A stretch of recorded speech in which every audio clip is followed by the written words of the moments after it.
Joining us live outside of the Kent County Courthouse is Deja Barrett and Aaron Sullivan, who have been covering the reaction of both sides outside.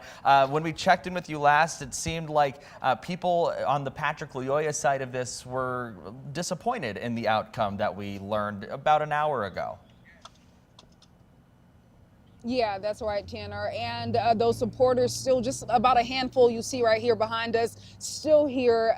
Many saying they're disappointed, consoling each other rather. Right. I spoke with a young lady who came out and said that it just was plainly unfair. Of course, like you mentioned, disappointed at the result of this being a mistrial. And she's asking, well, what happens next? And of course, you all have been covering these options and what's going to be next, but not a whole lot of noise being made here outside the Kenton County Courthouse. Actually, not seeing any of Christopher Schurr's supporters out here. They were here earlier this morning, about over a dozen of them, but right now not any actually out here outside the Kenton County Courthouse. No, we did have one woman here who wanted to support Schurr, asking where did everyone go. We didn't have answers for her, but I know, Deja, you mentioned the Loyola supporters just disappointed. And I did talk to one gentleman earlier who said he just hopes in the next few years that the people of Grand Rapids can agree and come to a decision. And he just prays and is hoping for peace.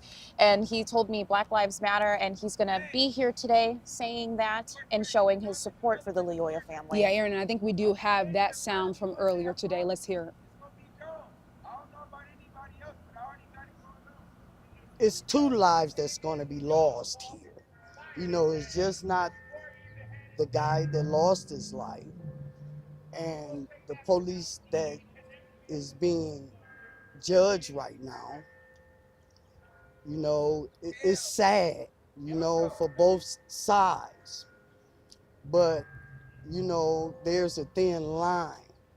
And like I said, when do the chase stops? And far as the judges and them coming to a decision, everybody has an opinion.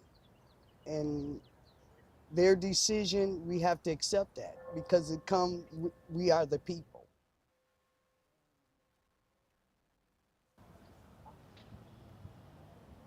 Yeah, we just had one gentleman walking past just, saying his frustration, about police, about the jury. So clearly he's really frustrated, but it seems like he's leaving. But like Deja said earlier, the scene is very quiet here. We do have crews on the other side of the courthouse that I do believe they did see Schurr exit the building already.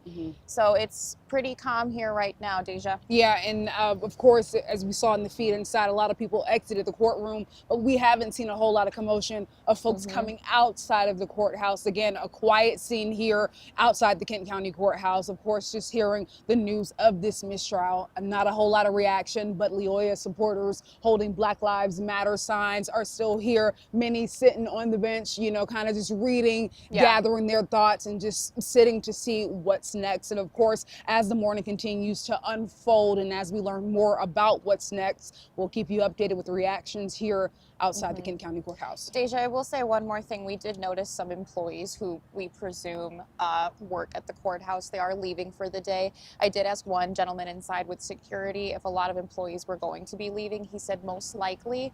They do suspect that there will be more activity out here later, but of course, Grand Rapids Police across the street underneath Fifth Third Bank Pavilion. So we're definitely going to keep our eyes on this and give you guys live looks at what we're experiencing right outside the courthouse. Yeah, again, not a whole lot of activity, not a whole lot of noise, but this is what we're seeing out here, Tanner, Lauren. All right. Well, thank you very much. That's Aaron Sullivan and Deja Barrett reporting live for us outside of the Kent County Courthouse.